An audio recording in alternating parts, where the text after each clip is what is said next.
Welcome to a little bit of Calm and Crazy. My name is Jennifer, and today I am so excited to be able to share with you 3 new Dollar Tree Christmas DIYs because this is Christmas in July and I'm kicking it off with some of my favorite friends here on YouTube. I am so excited because if you love Christmas as much as I do, this will be a real treat. Now, Shannon the Daily DIYer is starting a brand new channel, and you will actually get 2 videos from her. An entire playlist is down in the description box, so make sure you check that out, and let's get into it.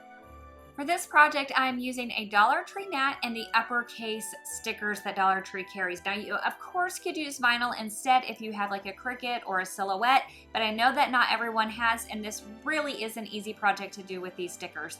I always start by placing my middle sticker first, and then I work my way out on both sides. Now, I am spelling out we're like really into Christmas, but the idea is what I'm showing you, not necessarily that you copy exactly what it is that I'm saying. You could do like Lazy Elves Live Here, North Pole Express, Santa Claus leave the packages under the mat. I mean, you get it. Like, just let your imagination go wild and have fun with it.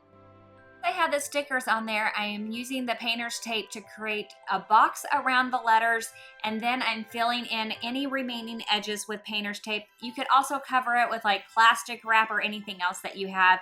The painter's tape was just easy and on hand, and so that is what I used. Just make sure that you cover those edges because you do not want to get paint on them. With Rust-Oleum's red, this is called the apple red, and I think it is a perfect Christmas red. Now just make sure that you get some really good even coverage, getting it nice and coated. I was able to get really good coverage the first time around, but if you're not quite sure if your coverage is good enough, you could always go in with a second coat. Now, I always get questions about my spray tint. I do link it down in the description box if you're interested in that. Once you have finished spraying this, go ahead and just leave it alone for just a little bit so that the paint on the tape has enough time to kind of set up and dry. You don't want to get paint all over your hands. That would just be a hot mess. But once it's dried a little bit, then go ahead and you're going to remove both the tape and the stickers. I went in with these little tweezers. They come in a pack of 3 from Dollar Tree, and I use those to help me remove those stickers. They did a really good job. And as you can see here, I did get paint a little bit where the letters were, but don't worry, I am going to show you a really quick and easy way to fix that. Before we can add the stripes on here, I want to make sure that I'm protecting that red paint. So I'm using contact paper. You pick this up at Dollar Tree. I'm using the clear contact paper here. Honestly, it wouldn't matter what you use. You just want to make sure that you are protecting it. And this is a little easier than going in with a whole bunch of tape. So I'm just covering it up with that. And then as you can see, I already had the blue painter's tape on there, and I'm going to go ahead and continue masking out with my blue painter's tape my line. So I will add on a blue line and then use a couple pieces of painter's tape to give me the spacing that I need so that I know where to lay the next line. And I continue that as I go throughout the entire mat, and I have my lines alternating all the way down between the painter's tape and a regular mat, painter's tape, regular mat. I also made sure I had painter's tape along the edges just to make sure those were nice and sealed, and so that I would have nice crisp lines when I went in to do the painting. I am using Rust-Oleum's Ultra Matte in white to paint the stripes. Now, my biggest tip when you paint the stripes is that you want to make sure that you are going in the same direction as the stripes, and that will help you to prevent from getting any paint going underneath your tape. You do not want to go perpendicular to your tape, otherwise you might have some seepage of that white. I hope that makes some sense. So make sure that you stay going parallel along those same lines, the same directions as your lines while you are spray painting. Make sure that you let that paint dry just a little bit before ripping off that tape so that you don't create such a big mess. But once it does dry and you can take off that tape, it is so satisfying to see those nice, crisp, clean lines. I absolutely love this mat. I think it is so cute. And if you're like me and you get a little bit of red where you don't want it, the quick fix is just to use a black Sharpie to fix up those letters and to blacken them back to the way that you want them. Super easy, easy breezy. I think that this is such a fun and cute mat, and I think it would make a great gift idea as well. For this project, I am using one of these Dollar Tree rugs, a wooden plaque, and some Dollar Tree wooden stems.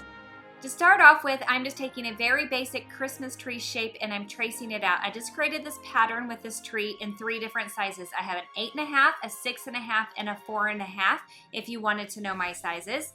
And this is a Dollar Tree chalk marker that I'm using in order to trace it out because my fabric is darker. If I was using a lighter fabric, of course, you could use a pencil, a fabric marker, anything like that. And of course, you could use a different fabric as well. This is a very versatile project. I trace out all 3 trees, but you will see that I did not trace out the trunk on any of them because I will be adding in my own trunk. So just trace out the main part of the tree. Once I have the trees traced out, you'll see that my rug is actually folded in half, and I'm going in with my scissors in order to cut it out. Now, I didn't stick with the scissors. I found out that because this is a thicker fabric, my rotary cutter was a much better tool to use for this. A thinner fabric, of course, scissors would probably work just fine, or you could, of course, use your rotary cutter if you have one.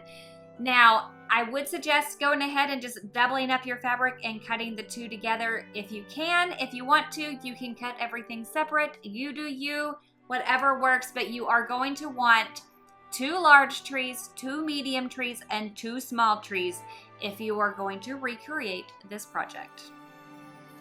Once everything is cut out, now I'm going in with some hot glue fabric glue, and I'm going to glue all of my edges closed. Now, I have my right sides both facing out for this, and they're gonna stay that way.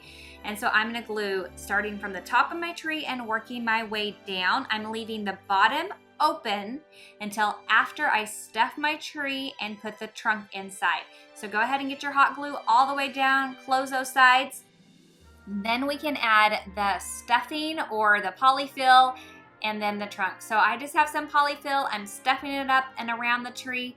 Once I get that all in its place, I'm going in with one of those wood stems, and I'm using a 2x4 to make sure that my bottom is straight. So it'll be straight on the 2x4 and maybe slightly angled inside of the tree. I hope that is making sense, because as you can see, these things are kind of angled on both ends, and I don't want a crooked tree once I have them standing. So I'm hot gluing using regular hot glue to get the stem down, hot gluing the bottom, hot gluing the top, and then sealing off my tree because I don't want any of that polyfill falling out. That would not be a pretty thing. For the base of my trees, I am using this oval wood plaque, and I'm just going to take some Waverly wax and the color Antique, and I'm going to brush it on and wipe it off and give it a faux stain effect. What I like about this is that it dries faster than a traditional stain. Now, once it dries, all I'm going to do in order to attach the trees is use a little bit of wood glue. But to help them stay where they need to be, I'm just going in and supporting them with some paint bottles that I have. And I do have to put one tree down, support it, let it dry, then add another tree. And that way I'm just working with one tree at a time. But once I got all 3 trees on there, I absolutely love this little trio of trees. I think it is so cute. I would give one suggestion though. On the larger tree, I wish I would have put a dowel rod in it for extra support. So if you're gonna do an 8.5-inch tree or taller, that is the recommendation I would give. Use a dowel rod for that extra support. For this project, I am using some of Dollar Tree's white rope as well as one of their wooden trays. So I started off by giving it just a really quick sand with a fine grit sandpaper just to get rid of a few of those rough spots that these trays tend to have. Once it is smooth, I'm using Waverly's wax and the color Antique to brush it on, and then I'm going to wipe it off, and this is going to give it a nice stain. And again, I really do like this because it dries so much quicker than like a traditional stain. Plus, I don't have to wear gloves with this. It's not toxic. It's just a really simple and easy thing to do, and it leaves a beautiful color behind. Now I'm going to go ahead and add a vinyl decal to this. This is not necessary. You could use stickers and then put Mod Podge on top of it. You could paint if you want to. Now I created this in Cricut Design Space. I will have a link down below if you are interested in doing this. I am also working on making my designs from Design Space into free printables as well. So hang tight, I am working on that for you. Now, once you get your decal on, this just jazzed it up a little bit. I'm going in with that rope and see how it is 3 pieces. So I'm braiding it, and then I'm gonna use just one strand of that. I'm gonna lay down a little bit of hot glue. I'm wrapping it around the handle, finishing that off with hot glue, really making sure that I'm hot gluing the very end so that I'm not losing some of those strands. And then I repeat the same thing on that other side. And there you have a super simple and easy little tray. I love this. I think this is great if you do like a hot chocolate bar in the winter time. And again, this would make a fabulous gift to give someone. I don't know about you, but I definitely need a little Christmas in my life right now. So I hope you enjoyed today's video. And if you did, please give it a big thumbs up. Don't forget to go check out that playlist. I'll catch you in the next one. Bye.